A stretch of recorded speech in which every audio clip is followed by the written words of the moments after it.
Sarah Chen's hands trembled as she stared at the termination letter, the corporate letterhead swimming before her exhausted eyes. After 18 months of 100-hour weeks, after sleeping under her desk more nights than in her own bed, after sacrificing her health, her relationships, and her sanity for DataVault Technologies, they were firing her. "Effective immediately," she whispered, reading the cold, clinical language that reduced her dedication to a liability.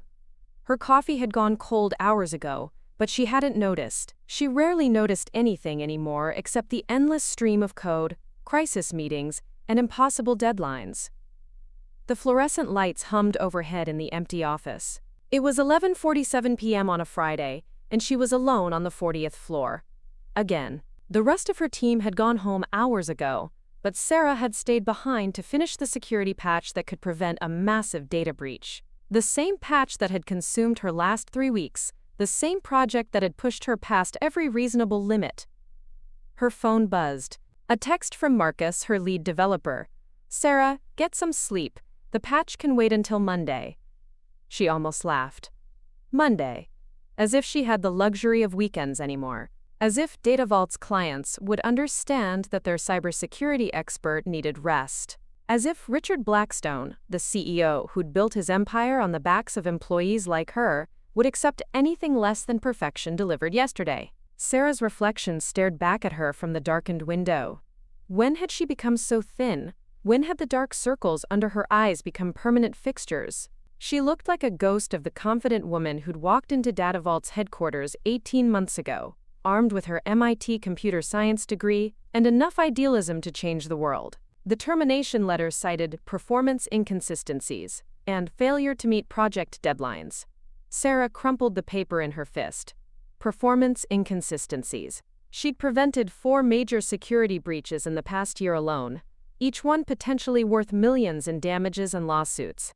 She'd built DataVault's entire cybersecurity infrastructure from the ground up, working through holidays, birthdays, and her father's heart attack. Her desk looked like the aftermath of a hurricane. Empty energy drink cans, stacks of printouts covered in her handwriting, 3 monitors displaying lines of code that would have made lesser programmers weep. This had been her life. This sterile, windowless corner of corporate America had been her entire world. TBRSZA, the security badge that hung around her neck, felt heavier than usual. In 30 minutes, it would be deactivated. In 30 minutes, she'd be just another casualty of corporate greed.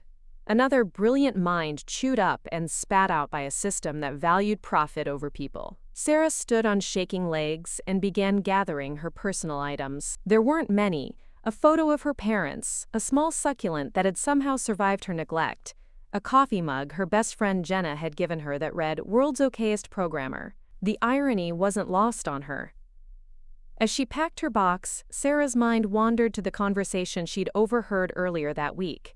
Richard Blackstone had been on a conference call with DataVault's board of directors, his voice carrying through the thin walls of his corner office. "The Chen situation needs to be resolved," he'd said.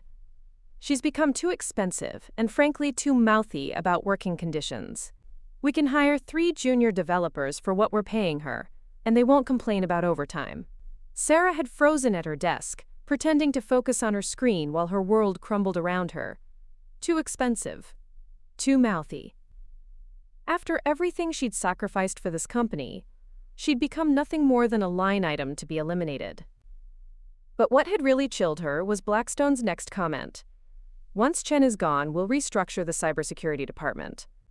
Cut the budget by 60% and outsource the routine maintenance to that firm in Mumbai.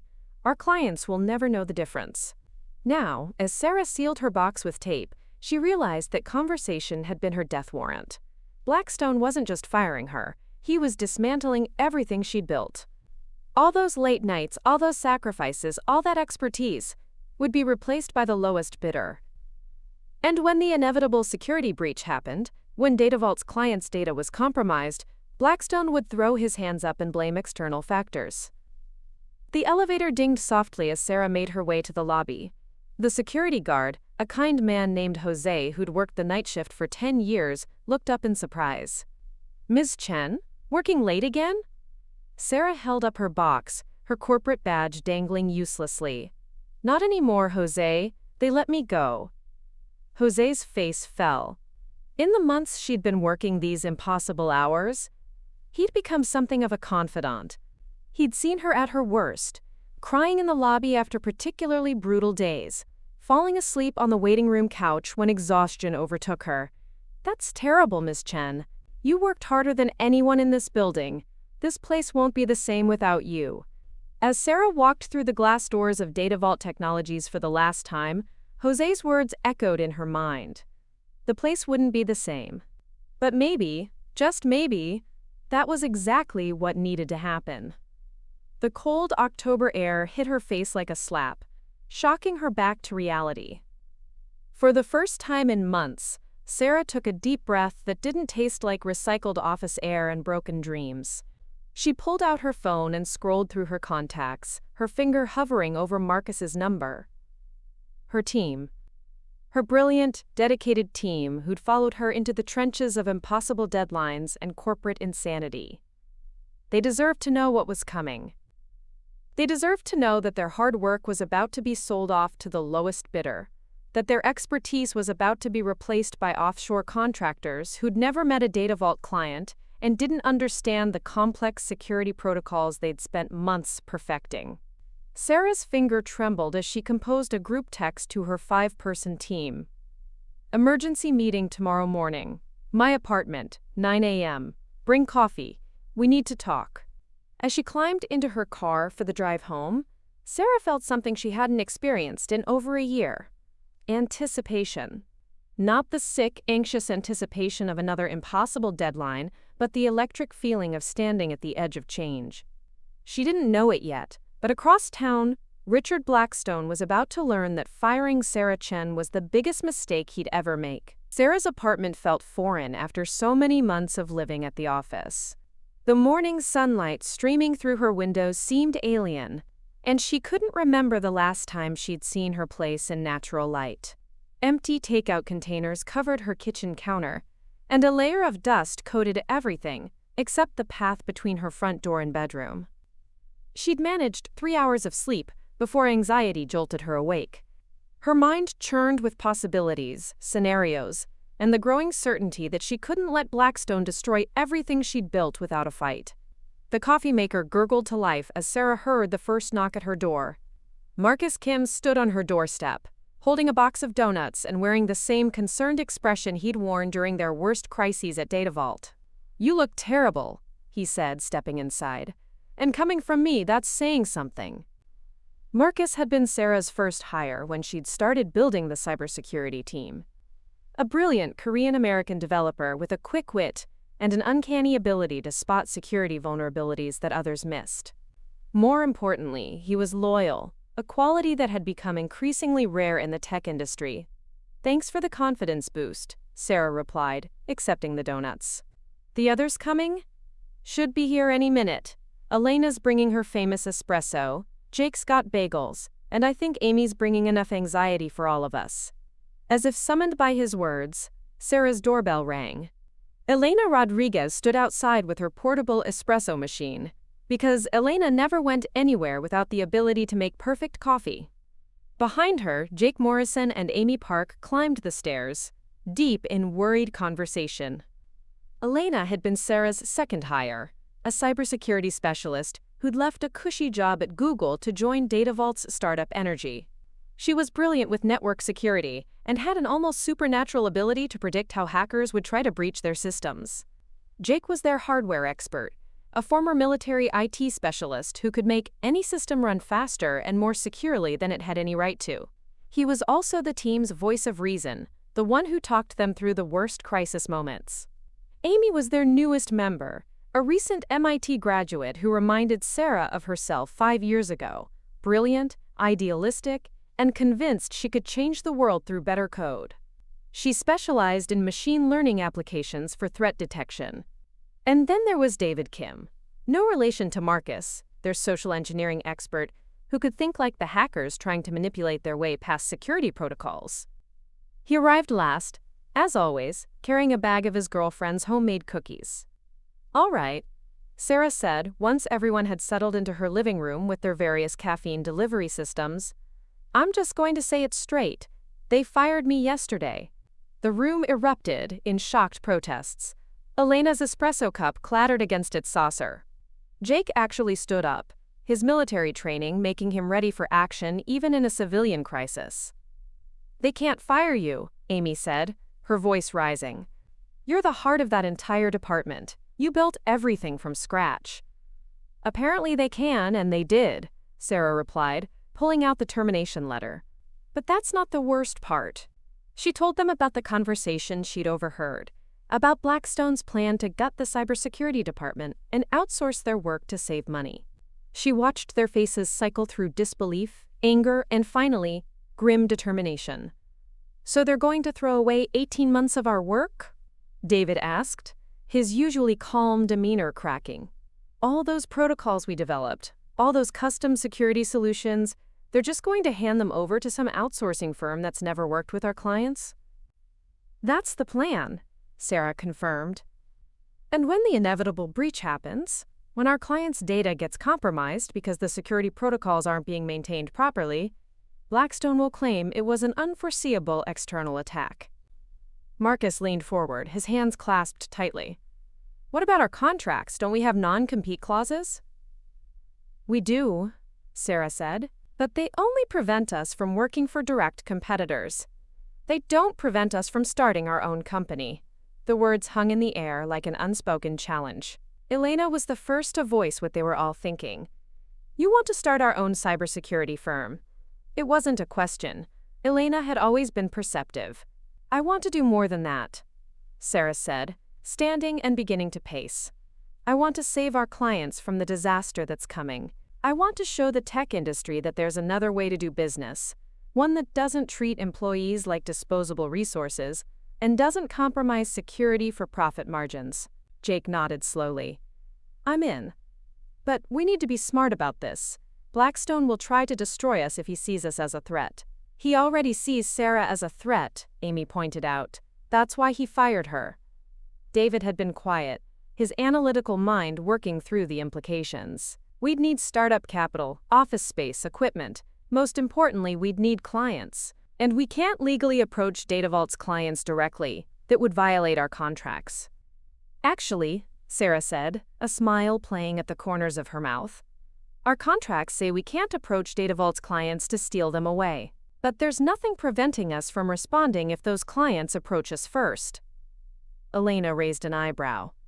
"And why would DataVault's clients approach us?" "Because," Sarah said, her smile growing wider, "in about 2 weeks, when the security system starts falling apart and the outsourced team can't handle the complexity of what we built, those clients are going to be desperate for someone who actually understands their systems." The room fell silent as the implications sank in. They weren't just planning to start a company. They were planning to let DataVault self-destruct and be there to catch the pieces. "That's assuming DataVault's clients will even know we exist," Marcus said. "How do we get the word out without violating our non-compete agreements?" Amy, who'd been quiet since the initial shock, suddenly sat up straighter. "Social media.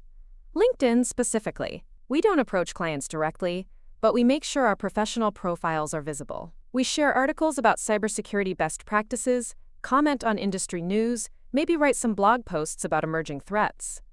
"Thought leadership," Elena agreed. "We establish ourselves as experts in the field without directly marketing to DataVault's clients." Sarah felt a familiar energy building, the same excitement she'd felt when first building DataVault's cybersecurity systems.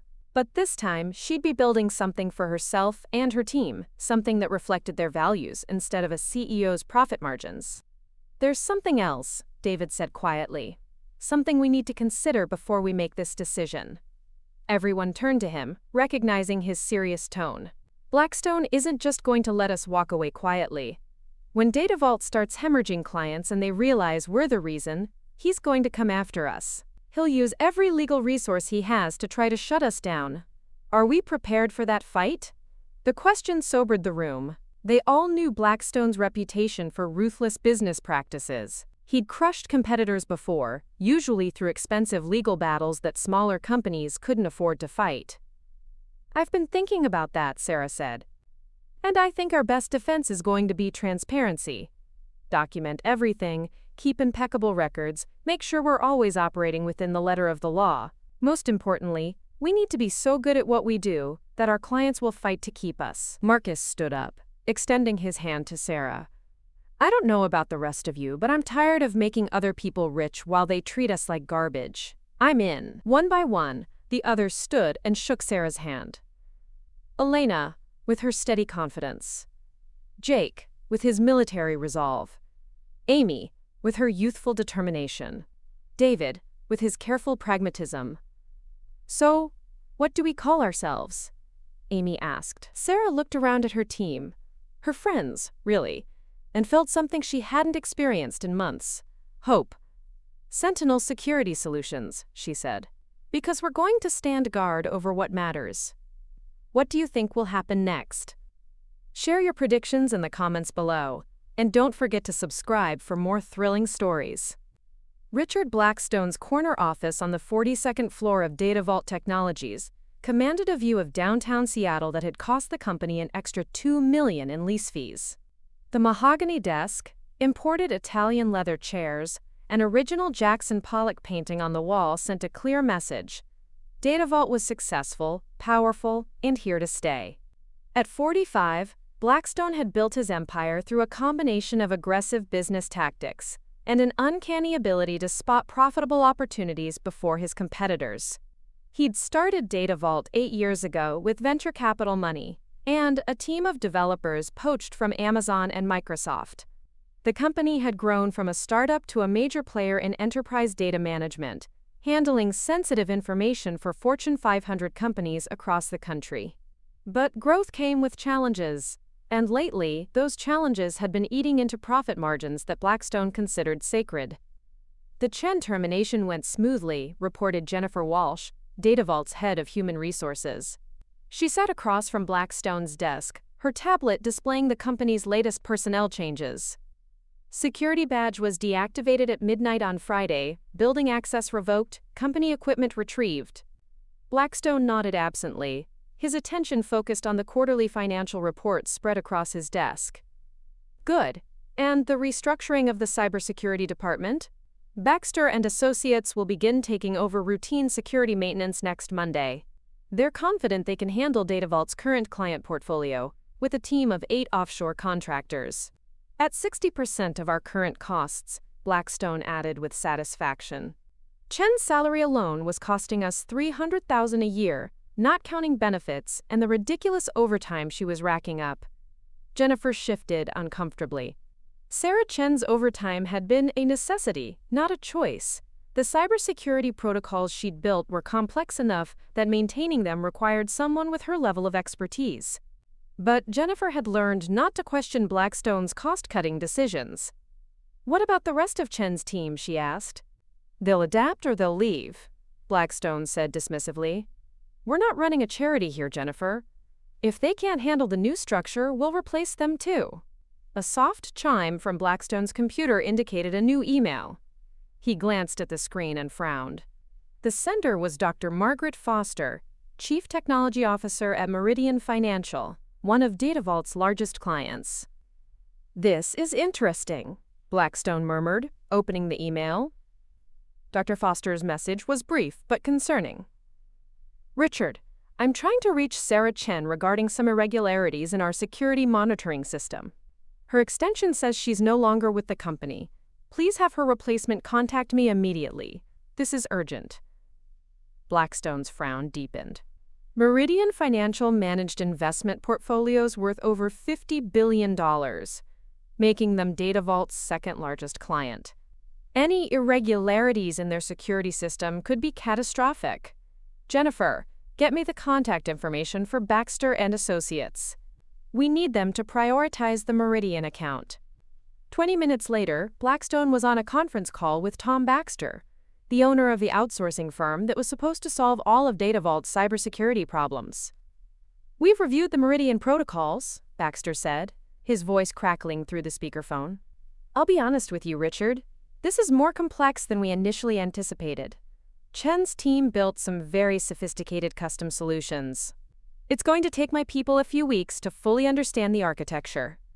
A few weeks? Blackstone's voice rose. You told me your team could handle this transition seamlessly. They can, but we need time to document Chen's systems properly. A lot of this appears to be undocumented proprietary code, without her here to explain the logic behind these protocols. Blackstone ended the call abruptly.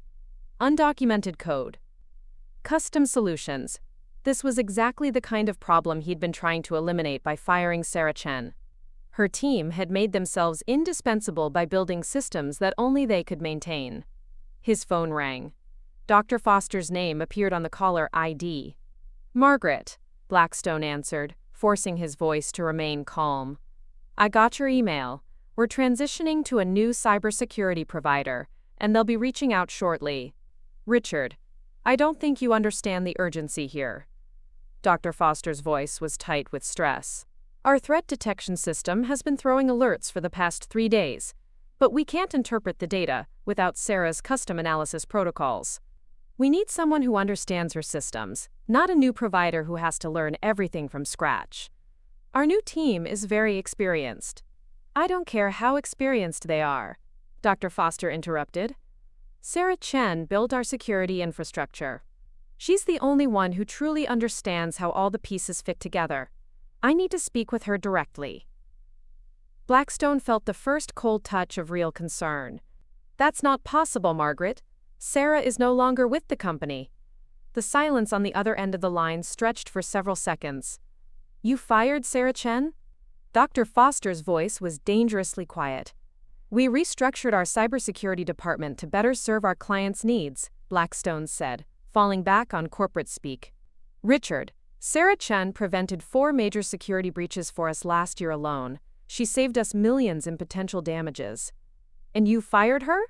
Margaret, I understand your concerns, but I assure you that our new cybersecurity provider will find me Sarah Chen's contact information," Dr. Foster said coldly.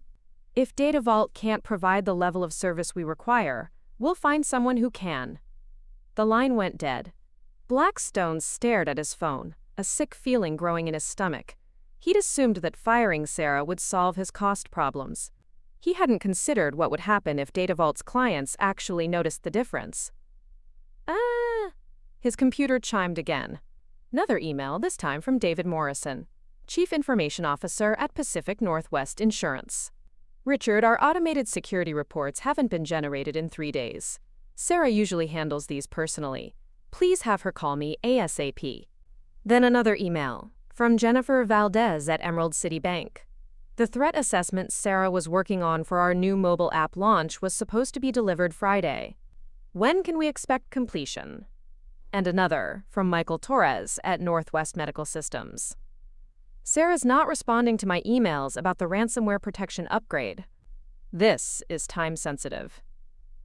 Within an hour, Blackstone had received urgent communications from 8 of DataVault's largest clients, all asking for Sarah Chen specifically. None of them were satisfied with his explanations about restructuring and new service providers. Several were demanding immediate meetings to discuss their concerns. Jennifer Walsh appeared in his doorway, her face pale. "Richard, we have a problem. I've been fielding calls from clients all morning.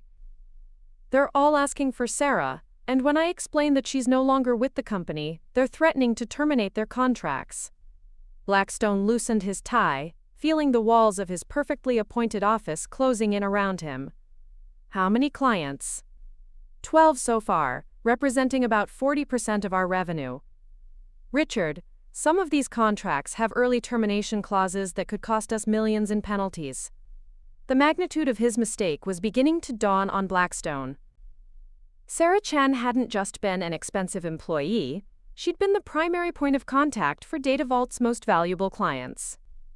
She'd built personal relationships with their technical teams, understood their unique security needs, and provided a level of service that had kept them loyal to DataVault despite competitive pressure. "Get me Baxter on the phone," Blackstone ordered. "I need to know exactly when his team can take over full operations." The call to Tom Baxter only made things worse. "Richard, I've been reviewing Chen's work more carefully, and I'm afraid there's a significant problem. A lot of these security protocols are based on machine learning algorithms that she developed in-house. My team doesn't have the expertise to maintain or modify these systems. We're essentially flying blind here." "What are you saying?" I'm saying that without Chen or someone with her specific knowledge, these systems are going to start degrading within days. The automated threat detection, the custom firewalls, the predictive security modeling, it's all going to fail if we can't maintain the underlying code. Blackstone felt his world tilting on its axis. Then hire someone who can maintain it. Richard, there may be a dozen people in the entire country with Chen's level of expertise in this specific type of cybersecurity architecture, and most of them are already employed by companies that pay better than what you're offering. After ending the call, Blackstone sat in his leather chair, staring out at the Seattle skyline. For the first time in his career, he'd made a decision based purely on cost savings, without considering the broader implications. Sarah Chen hadn't been just another employee. She'd been the foundation upon which DataVault's entire cybersecurity operation was built. His phone buzzed with a text message from an unknown number. "Mr. Blackstone, this is Dr. Margaret Foster. I've located Sarah Chen and her team. They're starting their own cybersecurity firm. Unless DataVault can provide equivalent service immediately, Meridian Financial will be terminating our contract. You have 48 hours to respond." Blackstone stared at the message, his hands beginning to shake. Sarah Chen was starting her own company. His fired employee was about to become his competitor, and she already had inside knowledge of DataVault's biggest clients. He thought about calling Sarah, maybe offering her job back with a raise. But even as the idea formed, he knew it was too late. He'd made his choice when he decided she was too expensive and too mouthy. Now he was about to learn just how expensive that decision would prove to be. Sarah's laptop screen glowed in the pre-dawn darkness of her apartment as she put the finishing touches on Sentinel Security Solutions business registration. It was Monday morning, exactly 72 hours since her termination from DataVault, and she'd barely slept. But for the first time in months, her insomnia was fueled by excitement rather than stress. Her phone buzzed with a text from Elena. "Legal incorporation documents filed. Business bank account opened. We're officially a company." Another message, this one from Marcus. "Temporary office space secured. Jake found us a place in South Lake Union. Month-to-month lease. It's not fancy, but it's ours." Sarah smiled, closing her laptop and heading for the shower. Today would be her first day as CEO of her own company, a title that still felt surreal. But first, she had a crucial meeting that could determine whether Sentinel Security Solutions would succeed or fail before it even began. Dr. Margaret Foster had requested a breakfast meeting at a small cafe near the University of Washington. As DataVault's second-largest client, Meridian Financial represented the kind of account that could make or break a startup cybersecurity firm. More importantly, Dr. Foster was respected throughout the industry. Her endorsement could open doors that would otherwise remain closed. The cafe was bustling with the usual Monday morning crowd of students and professionals, but Sarah spotted Dr. Foster immediately. At 62, she commanded attention without trying. Silver hair pulled back in a neat bun, sharp blue eyes that missed nothing, and the kind of presence that came from 3 decades of breaking barriers in the tech industry. "Sarah," Dr. Foster stood as she approached, extending a firm handshake. "Thank you for meeting with me on such short notice." "Thank you for reaching out," Sarah replied, settling into the booth across from her. "I have to admit, I was surprised to hear from you so quickly." Dr. Foster smiled grimly. "Word travels fast in our industry, especially when a company makes a decision as monumentally stupid as firing you. I've been fielding calls from other CTOs all weekend. Everyone wants to know what really happened at DataVault." Sarah had prepared for this conversation carefully. She needed to be honest about DataVault's problems without appearing to violate her non-disclosure agreements or seem vindictive. "DataVault is facing financial pressure," she said diplomatically. "They made the decision to outsource cybersecurity operations to reduce costs. I disagreed with that approach, especially for clients with complex security needs like Meridian."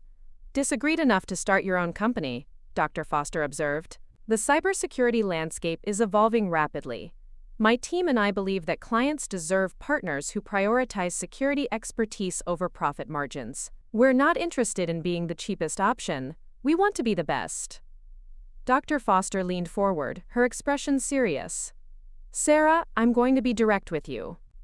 Meridian's security monitoring system has been malfunctioning since Friday afternoon. DataVault's new outsourcing firm can't interpret the threat assessments your systems are generating.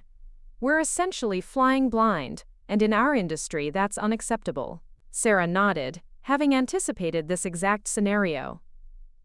The threat assessment algorithms I developed for Meridian are highly specialized. They're designed to detect patterns specific to financial services attacks, advanced persistent threats, social engineering targeting high-net-worth clients, attempts to manipulate trading algorithms. A generic cybersecurity firm wouldn't have the domain expertise to maintain those systems. Which brings me to my proposal, Dr. Foster said. I want to hire Sentinel Security Solutions to provide cybersecurity consulting for Meridian Financial. Immediately, Sarah felt her heart rate increase, but she kept her expression neutral. That's a significant decision, Dr. Foster. What about your existing contract with DataVault? DataVault's contract specifies that they'll provide cybersecurity services equivalent to what you were providing. Since they can't maintain the systems you built, they're in breach of contract. Our legal team is already preparing termination paperwork. I appreciate your confidence in my team, Sarah said carefully, but I should mention that we're still in our first week of operation. We don't have a traditional office set up yet, and our resources are limited. Dr. Foster waved dismissively. Sarah, you prevented 4 major security breaches for us last year. Your personal track record matters more than office space. Besides, some of our best vendors started in garages. They spent the next hour discussing technical requirements, timelines, and contract terms. By the time they finished breakfast, Sarah had Sentinel Security Solutions' first client, and a contract worth more than most cybersecurity startups earned in their entire first year. As Sarah walked to her car, her phone rang. Marcus's name appeared on the screen. Please tell me you have good news, he said without preamble. We just landed Meridian Financial, Sarah replied, unable to keep the excitement out of her voice. Are you serious? Sarah, that's incredible. Wait until I tell the others. Don't celebrate yet, Sarah cautioned. We need to deliver flawless service from day one. Dr. Foster is taking a huge risk on us, and if we screw this up, word will spread faster than wildfire. Understood. What do you need from us? Sarah was already mentally organizing their first week of operations. Emergency team meeting at the new office in 2 hours. We need to set up our technical infrastructure, establish client communication protocols, and begin transitioning Meridian's security monitoring. Also, call David and Elena. I want to discuss our marketing strategy. Marketing strategy? Dr. Foster mentioned that other CTOs have been asking about DataVault's situation. If we position ourselves correctly, Meridian might not be our only new client this week. After ending the call, Sarah sat in her car for a moment, processing what had just happened. Less than a week ago, she'd been a burnt-out employee, working 100-hour weeks for a boss who saw her as a cost center. Now she was the CEO of her own company with a Fortune 500 client and the possibility of more to follow. But even as excitement coursed through her veins, Sarah knew the real challenges were just beginning. Building a successful company would require more than technical expertise. It would require business acumen, strategic thinking, and the ability to compete against established firms with deeper resources. Her phone buzzed with a LinkedIn notification. Someone had endorsed her for cybersecurity architecture. She opened the app and saw that she'd received dozens of notifications over the weekend. Connection requests, congratulations on her new venture, and inquiries about Sentinel services. One message caught her attention. It was from Jennifer Torres, CTO, at Northwest Medical Systems, one of DataVault's mid-tier clients. Sarah, I heard about your new company. Can we schedule a call this week? We're having some issues with our security protocols that DataVault can't seem to resolve. Sarah smiled, forwarding the message to Marcus. Dr. Foster had been right. Word traveled fast in the cybersecurity industry. And if DataVault continued struggling with their offshore outsourcing strategy, Sentinel Security Solutions might find itself with more opportunities than they could handle. The irony wasn't lost on her. Richard Blackstone had fired her to save money, but his cost-cutting measures were creating the exact conditions that would make her new company successful. Every client DataVault lost due to inadequate service was a potential client for Sentinel. As Sarah drove toward their temporary office space, she thought about the conversation she'd overheard between Blackstone and the board of directors. He'd called her too expensive and too mouthy. Well, he was about to learn that the most expensive employees are often the ones you can least afford to lose. And as for being mouthy, Sarah was just getting started. The temporary office space Jake had found for Sentinel Security Solutions was a far cry from DataVault's gleaming corporate headquarters. Located in a converted warehouse in South Lake Union, the space featured exposed brick walls, concrete floors, and windows that actually opened, a luxury Sarah hadn't experienced in months of corporate captivity. By Tuesday afternoon, the space buzzed with controlled chaos. Elena had set up a coffee station that would have made any barista jealous, while Jake worked on configuring their network infrastructure. Amy hunched over 3 monitors, writing code that would integrate their systems with Meridian's existing security architecture. David and Marcus were deep in conversation about client communication protocols. Sarah stood at a whiteboard, mapping out their client acquisition strategy, when her phone rang. The caller ID showed a number she recognized but hadn't expected to see. Richard Blackstone. Sarah. Blackstone's voice was strained, lacking his usual corporate confidence. I think we need to talk. The entire office fell silent. Sarah put the call on speaker, motioning for her team to gather around. Hello, Richard.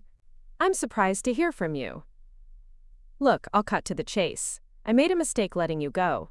DataVault is willing to offer you your position back with a 20% salary increase and a promotion to Director of Cybersecurity. Sarah exchanged glances with her team, seeing her own thoughts reflected in their faces. A week ago, this call would have been a dream come true. Now it felt like validation. That's a generous offer, Richard.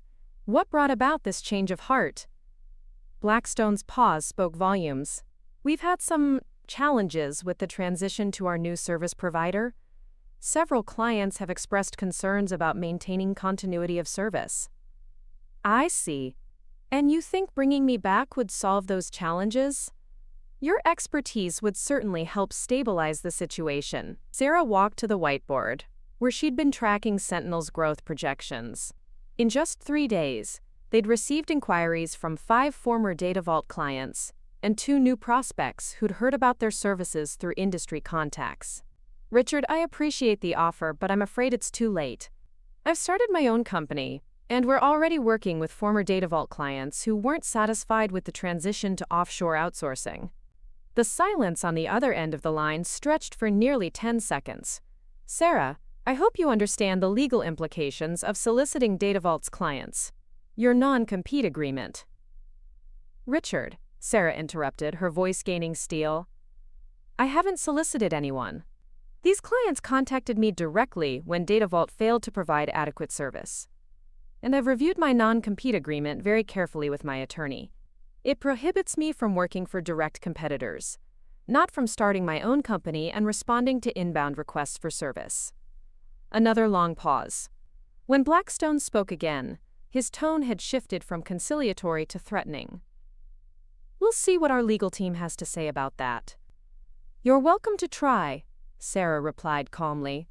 But I'd suggest you focus your energy on fixing the service problems that are driving clients away, instead of trying to intimidate former employees. Good luck with that. She ended the call and looked around at her team, who were watching her with a mixture of admiration and concern. Well, Elena said, breaking the silence, I guess we're officially at war with DataVault. We were always going to end up here, Sarah replied. At least now we know where we stand. Marcus pulled up his laptop. Speaking of where we stand, we just received 3 more inquiries while you were on that call. Word is definitely spreading. David looked up from his phone. My LinkedIn messages are exploding. CTOs are asking about our services, and some are offering pretty detailed information about their dissatisfaction with DataVault's new approach. Sarah felt a familiar surge of energy, the same feeling she'd experienced when solving complex security challenges at DataVault. But this time, she was building something for herself and her team. All right, here's what we're going to do, she said, turning back to the whiteboard. We're going to be absolutely meticulous about legal compliance.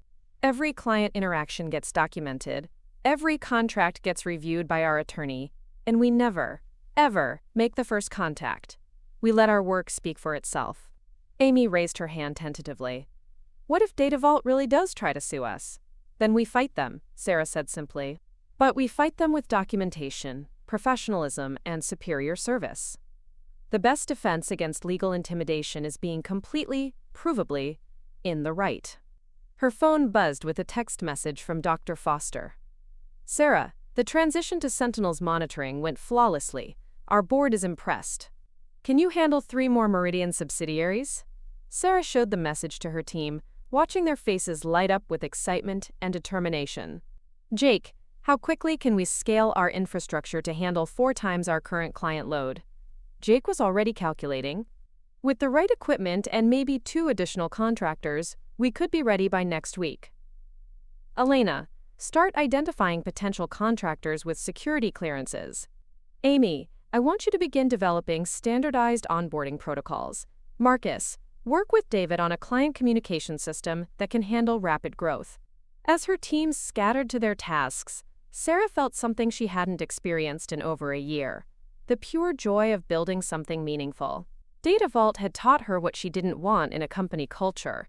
Now she had the chance to create what she did want. By Friday afternoon, Sentinel Security Solutions had outgrown their temporary space. What had started as a 5-person startup was rapidly becoming something much larger. The exposed brick walls were covered with whiteboards tracking client projects, team assignments, and growth metrics that would have seemed impossible just a week earlier. Sarah stood in the center of the organized chaos, fielding calls from potential clients while simultaneously reviewing contracts and approving equipment purchases. It was controlled madness, but it was her madness. Sarah, Marcus called from his corner workspace. You need to see this. She walked over to find him staring at his computer screen, which displayed DataVault's stock price. The chart showed a steady decline over the past week, punctuated by sharp drops that corresponded with major client announcements. Meridian Financial announced they were terminating their DataVault contract this morning, Marcus explained. The stock dropped 8% in the first hour of trading. Elena joined them, holding her phone. It's not just Meridian. Pacific Northwest Insurance just posted on their corporate blog about, quote, transitioning to a cybersecurity partner that better understands our industry-specific needs. They didn't mention DataVault by name, but everyone knows who they're talking about. David looked up from his desk where he'd been managing their rapidly expanding client communications. I've got 5 more inquiries in the past hour. At this rate, we're going to need to hire additional staff by next week. Sarah felt a complex mix of emotions. Professional satisfaction at Sentinel's success warred with a strange sadness about DataVault's struggles. She'd spent 18 months building something she was proud of at that company. Watching it collapse felt like watching a house she'd designed burn down, even though she was no longer living in it. Her phone rang. Jennifer Walsh's name appeared on the screen. Jennifer, Sarah answered, stepping away from her team. This is a surprise. Sarah, I need to ask you something, and I hope you'll be honest with me. Jennifer's voice was strained, lacking her usual HR professional polish. Are you actively recruiting DataVault employees?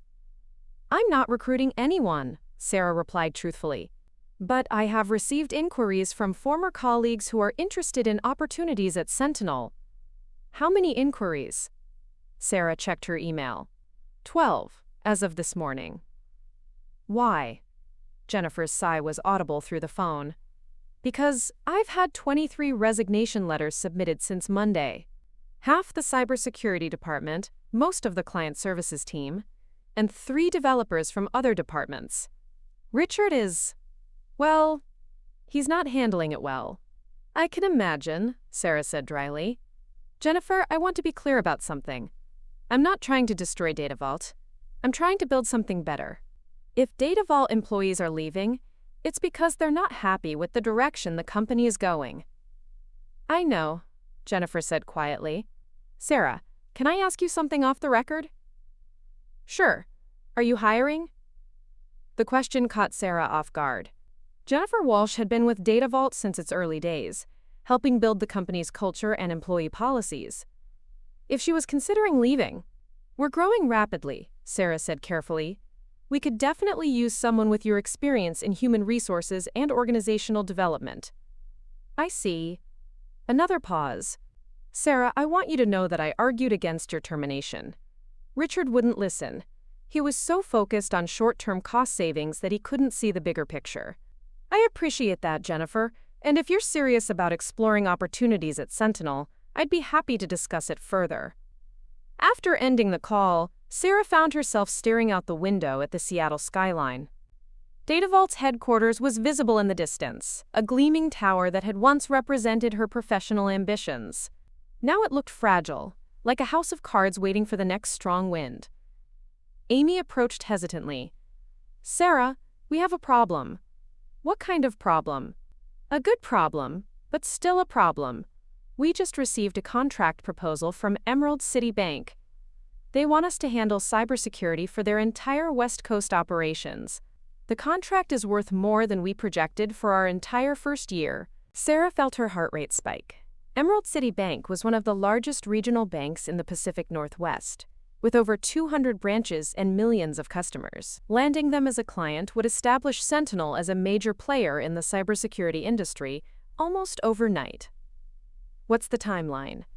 They want to begin transition next Monday, full implementation within 30 days. Sarah looked around at her team. 5 brilliant people working out of a converted warehouse with secondhand furniture and determination. A week ago, they'd been employees. Now they were being asked to handle cybersecurity for a major financial institution. Can we do it? She asked the room. Me of holes. Jake looked up from his network diagrams. With the right resources, and maybe some very long days, yes. Elena nodded. We'll need to bring in additional contractors, but the core team can handle the architecture and client management. Marcus was already pulling up staffing projections. We're going to need to hire at least 6 more people immediately. And we'll need a bigger office. David grinned.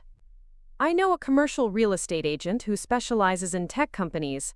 She helped my last startup find space. Sarah felt the familiar surge of excitement that came with accepting an impossible challenge. But this time, she was choosing the challenge for herself and her team. Amy, call Emerald City Bank and tell them we're interested. Schedule a meeting for tomorrow morning. Elena, start putting together a list of contractors we can bring on immediately. Marcus, work with David to find us proper office space, somewhere we can grow into. Jake, I need a detailed technical assessment of what we'll need to handle a client this size. As her team scattered to their tasks, Sarah's phone buzzed with another call. This time, the caller ID showed a number she didn't recognize. This is Sarah Chen. Ms. Chen, this is Robert Stevens, General Counsel for DataVault Technologies. I'm calling to inform you that DataVault is prepared to file a lawsuit against Sentinel Security Solutions for violation of non-compete agreements and unlawful solicitation of clients. Sarah felt a cold calm settle over her. She'd been expecting this call. Mr. Stevens, I've reviewed my agreements with DataVault very carefully with my attorney. We're confident that Sentinel has operated within all legal boundaries. We haven't solicited any clients. They've approached us directly when DataVault failed to provide adequate service. We have evidence that suggests otherwise. Then I look forward to seeing it in court, Sarah replied evenly. In the meantime, I'd suggest DataVault focus on improving their service delivery, rather than trying to intimidate competitors through frivolous litigation. She ended the call and immediately dialed her attorney Lisa Chang, who'd been helping with Sentinel's incorporation and contract reviews. Lisa, DataVault just threatened to sue us. How confident are you in our legal position? Very confident, Lisa replied without hesitation. You've documented every client interaction. You haven't made any first contact with DataVault clients, and your non-compete agreement specifically allows you to start your own company. If they want to fight this, they'll be fighting an uphill battle. Good, because I think we're about to get a lot bigger very quickly. As Sarah hung up, she realized that Blackstone's legal threats might actually work in Sentinel's favor. Nothing attracted attention in the tech industry like a David versus Goliath legal battle, especially when David was clearly in the right. The tension is building. If you're enjoying this story, hit that like button and let me know in the comments which character you're rooting for. Your support helps me create more incredible stories like this one. Monday morning brought Seattle's typical October drizzle. But inside Sentinel Security Solutions' new headquarters, the atmosphere crackled with electric anticipation. Over the weekend, they'd moved into a modern office space in the heart of South Lake Union, complete with conference rooms, proper workstations, and enough space to accommodate the rapid growth they were experiencing. Sarah stood at the head of their main conference table, facing representatives from Emerald City Bank. Across from her sat Rebecca Martinez, the bank's chief technology officer, along with 2 vice presidents and their head of risk management. The contrast with her cramped apartment meeting just 2 weeks earlier wasn't lost on her. "Miss Chen," Rebecca Martinez said, consulting her notes, "we've reviewed Sentinel's proposal, and we're impressed with your technical approach. However, we need to address the elephant in the room." Sarah nodded, having anticipated this conversation. "DataVault's legal threats." "Exactly. Emerald City Bank can't afford to get caught in the middle of a lawsuit between you and your former employer. We need assurance that working with Sentinel won't expose us to legal liability." Sarah pulled out a folder containing documentation that Lisa Chang had helped her prepare. "I understand your concerns completely. Here's a letter from our legal counsel outlining Sentinel's compliance with all non-compete agreements. We've also documented every client interaction, proving that we've never solicited DataVault's clients. They've approached us." She slid the folder across the table. "More importantly, here's a legal opinion stating that DataVault's threats appear to be intimidation tactics rather than legitimate legal concerns. They're trying to use expensive litigation to suppress competition." Rebecca reviewed the documents, her expression thoughtful. "What about service continuity? If DataVault does sue you, how do we know Sentinel will be able to maintain operations?" "Because," Sarah said, leaning forward slightly, "we've built our company on the foundation of superior service delivery. DataVault is struggling because they prioritized cost-cutting over client satisfaction. We're prioritizing client satisfaction over everything else." One of the vice presidents, an older man named Chen, no relation, spoke up. "Your track record at DataVault is impressive, but you're asking us to trust a 2-week-old company with our entire cybersecurity infrastructure." "You're not just trusting a 2-week-old company," Sarah replied. "You're trusting a team with over 50 years of combined cybersecurity experience. My team prevented dozens of security breaches at DataVault. We've protected financial institutions, healthcare systems, and government agencies. The only thing that's changed is that now we're working for ourselves instead of a CEO who sees cybersecurity as a cost center."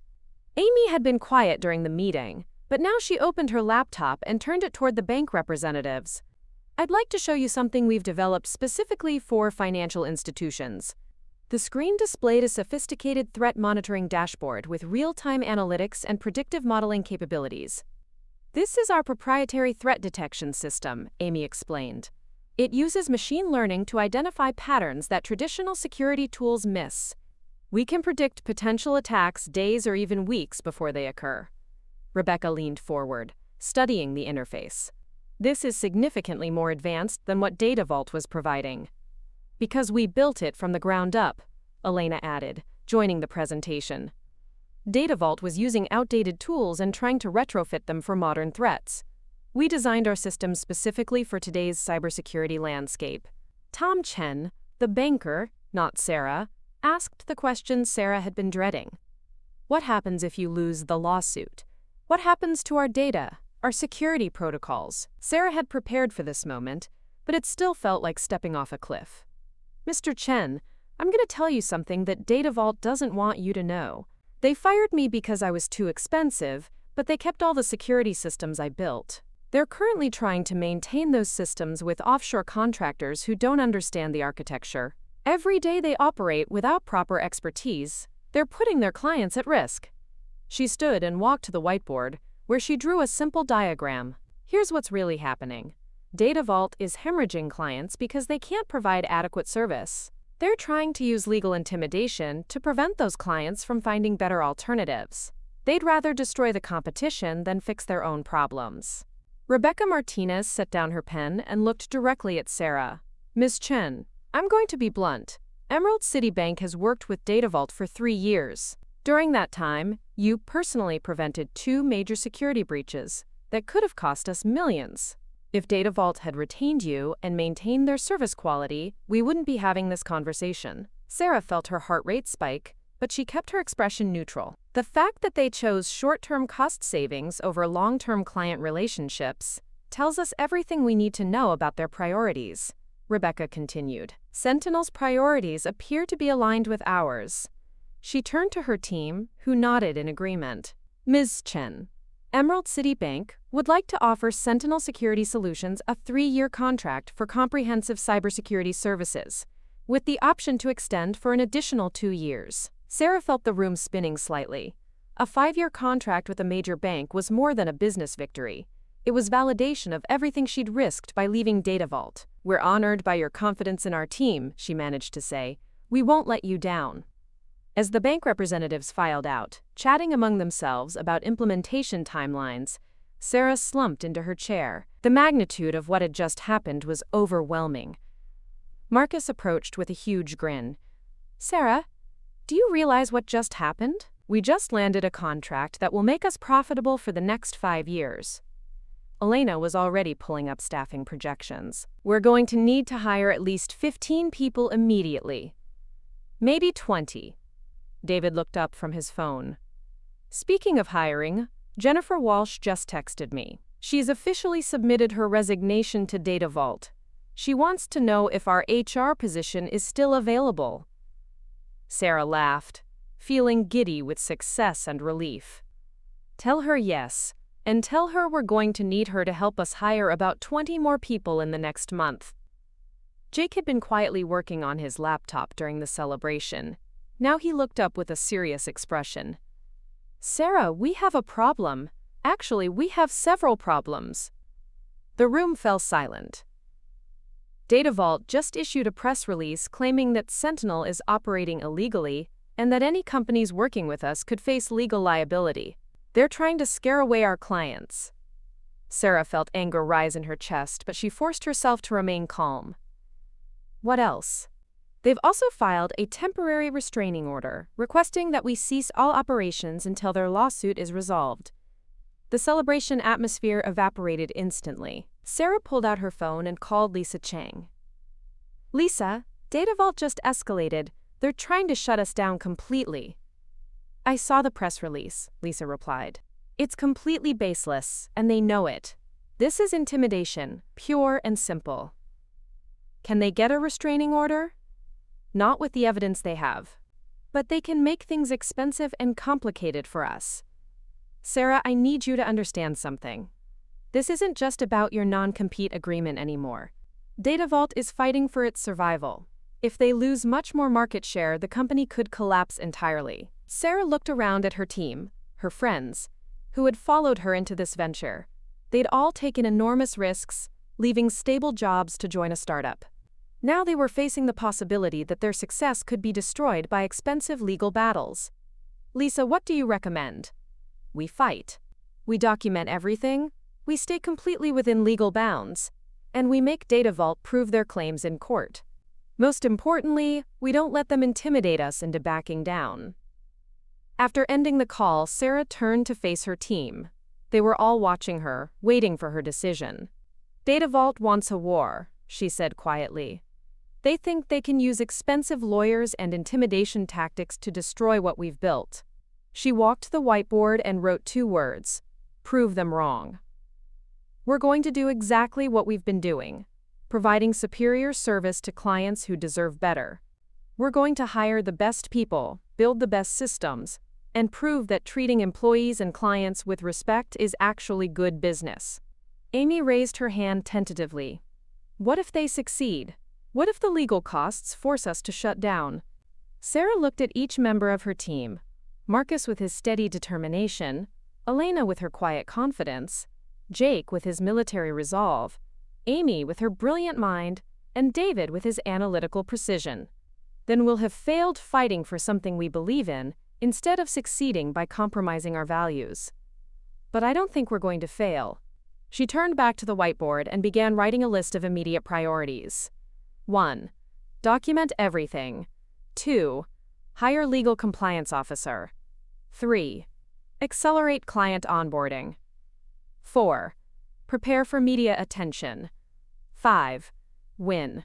As her team scattered to their tasks, Sarah's phone buzzed with a text message from an unknown number. Sarah, this is Dr. Foster. I saw DataVault's press release. Meridian Financial's legal team is preparing a statement supporting Sentinel's legal position. You have allies in this fight. Sarah smiled, feeling a surge of confidence. DataVault had made a crucial error. They'd underestimated how much their former clients valued the service Sarah's team provided. Instead of quietly competing on merit, they'd chosen to make the battle public. Now everyone in the industry would be watching to see whether a startup founded on principles could defeat an established company that had lost its way. Sarah was looking forward to proving that it could. The Seattle Times business reporter arrived at Sentinel's offices Tuesday morning with the kind of hungry expression that journalists get when they smell a David versus Goliath story. Patricia Williams had covered the tech industry for 15 years, and she'd seen enough corporate battles to recognize when a story had the potential to go viral. "Ms. Chen," Patricia said, settling into the conference room with her recording device and notepad, "DataVault is claiming that you violated your employment agreements and are unlawfully soliciting their clients. How do you respond to those allegations?" Sarah had spent the previous evening with Lisa Chang, preparing for this interview. They'd anticipated every possible question and crafted responses that were honest, legally sound, and compelling. "Patricia, those allegations are completely false, and DataVault knows it," Sarah replied calmly. "I've never solicited a single DataVault client. Every company we're working with approached us directly when DataVault failed to provide adequate service after restructuring their cybersecurity operations." "Can you prove that?"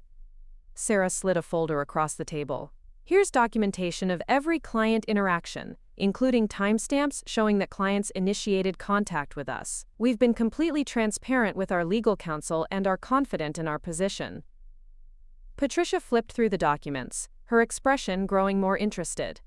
"This level of documentation is unusual for a startup. We knew DataVault might respond to competition with legal intimidation rather than improved service," Elena said, joining the conversation. "We've been meticulous about compliance because we believe in operating with complete integrity." "Tell me about DataVault's restructuring," Patricia said. "What exactly changed after you were terminated?" Sarah chose her words carefully. DataVault decided to outsource cybersecurity operations to reduce costs. They replaced experienced, in-house cybersecurity professionals with offshore contractors who lack familiarity with the complex, custom security systems we'd built for specific clients. And the result? Multiple DataVault clients have experienced service disruptions, delayed responses to security threats, and inability to maintain the sophisticated monitoring systems their industries require. That's why they're seeking alternatives. Patricia made notes rapidly. DataVault's press release suggests that companies working with Sentinel could face legal liability. How are your clients responding to that? Marcus had prepared for this question. Our clients are sophisticated organizations with excellent legal counsel. They've reviewed our documentation and legal position. Several have actually issued statements supporting Sentinel and criticizing DataVault's tactics. Can you give me specifics? Sarah pulled out her phone and read from a statement that had been released an hour earlier. Dr. Margaret Foster, CTO of Meridian Financial, said, "Sentinel Security Solutions provides the high-quality cybersecurity service that Meridian requires. DataVault's attempt to use legal intimidation to suppress competition is inappropriate and concerning." Patricia's eyes lit up. Meridian Financial was a major regional player, and their public support of Sentinel would carry significant weight. "What about DataVault's claim that you're operating illegally?" "That's simply false," Sarah replied firmly. "We've received legal opinions confirming that our operations are completely within the bounds of all employment agreements. DataVault is trying to use expensive litigation to suppress competition rather than addressing their own service problems." "Ms. Chen, this seems very personal. Richard Blackstone built DataVault from a startup to a major player in enterprise data management. Why is he targeting you specifically?" Sarah paused, considering how to answer honestly without appearing vindictive. "I think Mr. Blackstone made a business decision that prioritized short-term cost savings over long-term client relationships. When that decision resulted in service problems and client defections, he chose to blame former employees rather than address the underlying issues. So this is about more than just your termination?" This is about two different philosophies of how to run a technology company, Elena interjected. DataVault's approach treats employees as cost centers and clients as revenue sources. Sentinel's approach treats employees as valuable assets and clients as partners. Patricia spent another 30 minutes asking detailed questions about Sentinel's growth, their client services, and their plans for handling the legal battle with DataVault. By the time she left, Sarah felt confident that the story would present Sentinel in a positive light. "How do you think that went?" Amy asked, after Patricia had departed. "Better than I expected," Sarah replied. She asked tough questions, but she seemed genuinely interested in understanding the facts rather than just reporting the controversy. David looked up from his computer. "Speaking of controversy, DataVault's press release is getting significant attention on social media, but it's not the kind of attention they were hoping for." He turned his screen toward the group, displaying a Twitter thread from a prominent tech industry analyst. DataVault's attack on former employees who started their own company is exactly what's wrong with corporate America. Instead of improving their service, they're trying to destroy competition through legal intimidation. #DataVaultFail, #StartupBullying. The thread had been retweeted hundreds of times, with comments largely supporting Sentinel and criticizing DataVault's tactics. "This is incredible," Marcus said, scrolling through the responses. "Industry leaders are actually defending us publicly." Sarah's phone rang. The caller ID showed a number she didn't recognize, but the area code was familiar. It was from San Francisco. "This is Sarah Chen." "Miss Chen, this is Michael Rodriguez, CTO at Golden Gate Insurance. I saw the news coverage about your situation with DataVault, and I'm calling because we're facing a similar problem." Sarah motioned for her team to gather around as she put the call on speaker. "What kind of problem, Mr. Rodriguez?" "We've been working with DataVault for 2 years, but since they restructured their cybersecurity operations, our service quality has plummeted. Response times for security incidents have increased from hours to days, and their new team doesn't seem to understand our industry-specific requirements." "That's unfortunately consistent with what we've heard from other former DataVault clients," Sarah replied carefully. "Ms. Chen, I'm calling because Golden Gate Insurance would like to hire Sentinel Security Solutions. We need a cybersecurity partner who understands our business and can provide the level of service we require." Sarah felt her heart skip a beat. Golden Gate Insurance was a major player in the California market, with operations across the West Coast. "Mr. Rodriguez, we'd be very interested in discussing how Sentinel can help Golden Gate Insurance. However, I want to be completely transparent. DataVault is currently pursuing legal action against us, claiming that we're unlawfully soliciting their clients." "We're aware of that situation," Rodriguez replied. "Our legal team has reviewed the claims, and frankly, they appear to be baseless intimidation tactics. Golden Gate Insurance doesn't appreciate vendors who use litigation to suppress competition rather than improving their service." After ending the call, Sarah looked around at her team, who were staring at her with expressions of amazement. "Did that really just happen?" Amy asked. "Golden Gate Insurance wants to hire us," Marcus confirmed, "and they don't care about DataVault's legal threats." Elena was already pulling up client capacity projections. "Sarah, if we land Golden Gate, we'll need to hire at least 10 more people immediately. We're approaching the point where we'll need to consider raising capital to fund our growth." Sarah walked to the window, looking out at the Seattle skyline. In the distance, she could see DataVault's headquarters, where Richard Blackstone was probably dealing with the fallout from his decision to make their conflict public. "You know what the irony is?" she said to her team.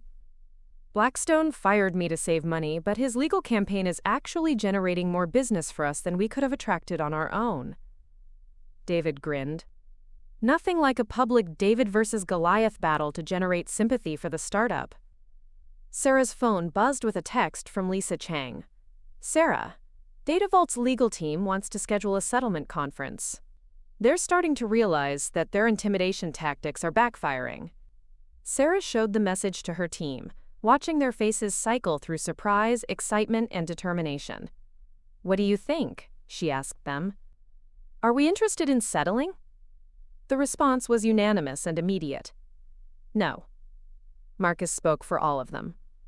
"We're not backing down. We're going to prove that doing the right thing is good business." Sarah nodded, typing her response to Lisa. "No settlement. We're going to win this the right way." As she hit send, Sarah realized that Sentinel Security Solutions had reached a point of no return. They weren't just fighting for their own survival anymore. They were fighting for the principle that employees shouldn't be punished for starting companies that provide better service than their former employers. And, judging by the public response, they weren't fighting alone. The King County Superior Court building in downtown Seattle had seen thousands of corporate disputes over the years, but few had attracted the level of media attention that DataVault Technologies versus Sentinel Security Solutions was generating. News vans lined the street outside, and the courthouse steps were crowded with reporters, industry analysts, and curious tech workers who'd taken time off to witness what many were calling a pivotal moment for the cybersecurity industry. Sarah sat at the defendant's table with Lisa Chen, reviewing their final arguments one last time. Across the aisle, Richard Blackstone was flanked by a team of expensive corporate lawyers from one of Seattle's most prestigious firms. The contrast was stark. Blackstone's team looked like a corporate army, while Sarah and Lisa looked like a small but determined resistance movement. Judge Catherine Morrison, a 60-year-old former tech executive turned jurist, had a reputation for cutting through legal theatrics to focus on facts. She'd already reviewed all the preliminary motions and documentation. Now, 3 weeks after DataVault had filed their lawsuit, the case would be decided. "Your Honor," began DataVault's lead attorney, a silver-haired man named William Prescott who charged more per hour than most people earned in a month. "This case is fundamentally about protecting the legitimate business interests of DataVault Technologies against unfair competition and employee misconduct." Sarah listened as Prescott painted a picture of her as a disgruntled employee who had violated her contractual obligations and stolen DataVault's clients through unethical means. It was a compelling narrative, but it had one crucial flaw. It wasn't true. Ms. Chen, Prescott continued, built relationships with DataVault's clients using company resources and proprietary knowledge. She then leveraged those relationships to start a competing business, directly violating her non-compete agreement and fiduciary duties to her former employer. Judge Morrison took notes but didn't interrupt. She'd heard these arguments before. "Furthermore," Prescott said, his voice rising with theatrical indignation, "Sentinel Security Solutions has engaged in a coordinated campaign to poach DataVault's clients, using inside knowledge of their security systems and business relationships to unfairly compete." When Prescott finished his opening argument, Lisa Chen stood to respond.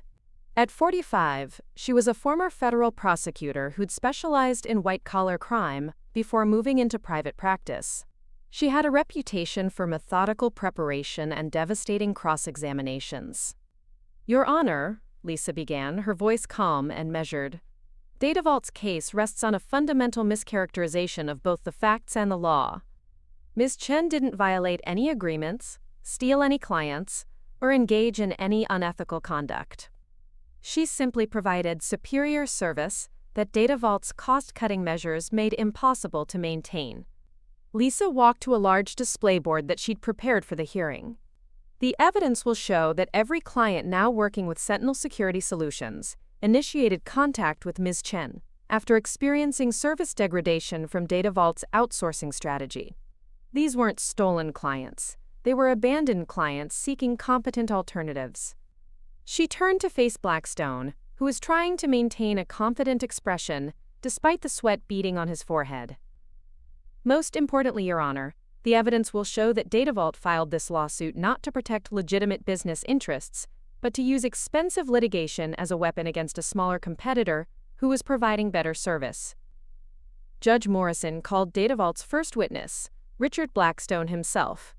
As CEO, Blackstone was expected to present DataVault's position with authority and conviction. Instead, he appeared nervous and defensive as Lisa Chen began her cross-examination. "Mr. Blackstone," Lisa said, consulting her notes, "when you terminated Ms. Chen's employment, what was the stated reason?" "Performance issues and cost concerns," Blackstone replied. "Performance issues?"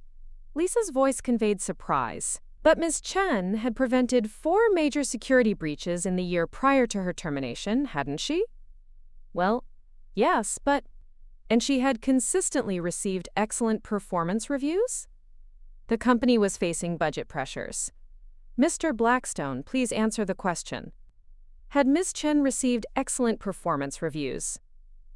Yes. Lisa pulled out a document. In fact, her most recent performance review, conducted just 2 months before her termination, rated her performance as, quote, exceptional, and recommended her for promotion, didn't it? Blackstone's jaw tightened. That was before we reassessed our departmental structure. You mean before you decided to replace experienced cybersecurity professionals with cheaper offshore contractors? Objection, Prescott called out. Argumentative. Sustained, Judge Morrison said, but Sarah could see that the point had been made. Lisa continued her methodical destruction of DataVault's case.